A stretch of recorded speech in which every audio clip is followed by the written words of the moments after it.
We begin tonight with the CBS 2 Investigators exclusive. Chicago police have launched an internal investigation admitting they dropped the ball in the case of a 10-year-old girl, a little girl targeted in a string of sexual assaults that ended at this Southside motel last fall. Officials finally arrested one of the suspects Friday. But as CBS 2 investigator Dave Savini reveals, they could have arrested him months ago and didn't, leaving a child predator to roam free.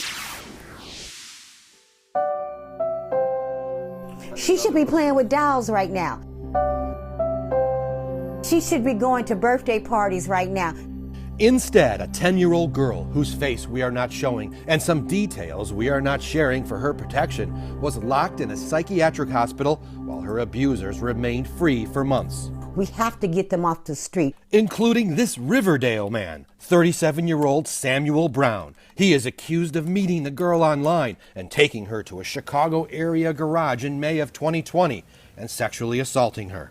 So when you see and you read about something like this happening to a little girl, I'm just as outraged and frustrated as anybody else. Jennifer Coleman is the first assistant state's attorney, the highest ranking state's attorney under Kim Foxx.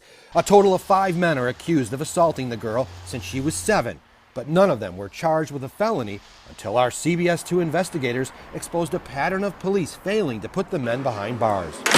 And the community will have a sense of outrage over that. I understand that. We sat down with Coleman last Thursday and asked why, as of that date, no one had ever been charged with sexual assault. She says because CPD never brought them any evidence. They've never asked for felony charges, no.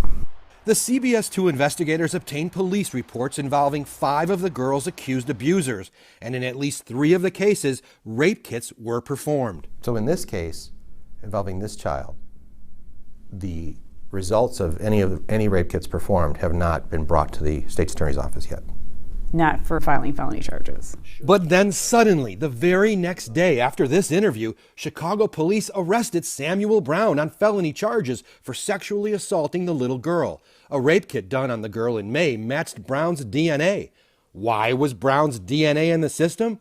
He was already a registered child sex offender. You'd think with that key evidence, CPD would have immediately arrested Brown once they had a match. But CPD sat on the results, allowing him to remain free for 4 months. This is not acceptable.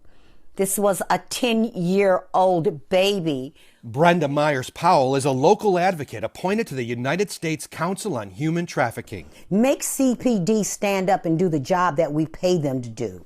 She was stunned to learn police could have arrested Brown months ago and says all of this girl's abusers must be put behind bars. What does it say to the offenders?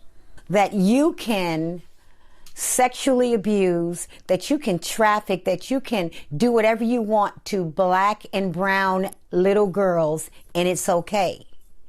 Because that's what they've done. They've made it a joke. We first introduced you to the little girl last month. The 5th grader was taken to the top floor of the Grand Motel, room 324. In that case, a different man was involved, a 47-year-old from Chicago. Concerned motel workers called the police. It happened back in October, but officers failed to arrest the man or even take the girl to the hospital for a rape kit. I really cannot comment on anything that the police may or may not have done with regard to their investigation. It would not be us who would be asking for the rape kit. That has to be done quickly and during the investigation. So the state's attorney's office didn't know about the Grand Motel case? In this case, we were never brought any charges to be considered. The CBS 2 investigators have learned in 2020 alone, police were informed about 4 of her 5 abusers. Brown is accused of assaulting her in May. Later that summer, after no action from police or Child Protective Services, another man picked her up in his car and hit the road. The little girl was taken from Chicago across state lines to somewhere here in Gary, Indiana, where a 22-year-old man is accused of repeatedly sexually assaulting her.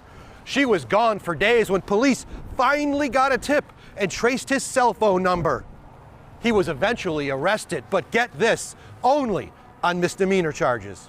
And the misdemeanors? Harboring a runaway and contributing to the delinquency of a minor. Misdemeanor charges, they're for swiping a candy bar from the drugstore.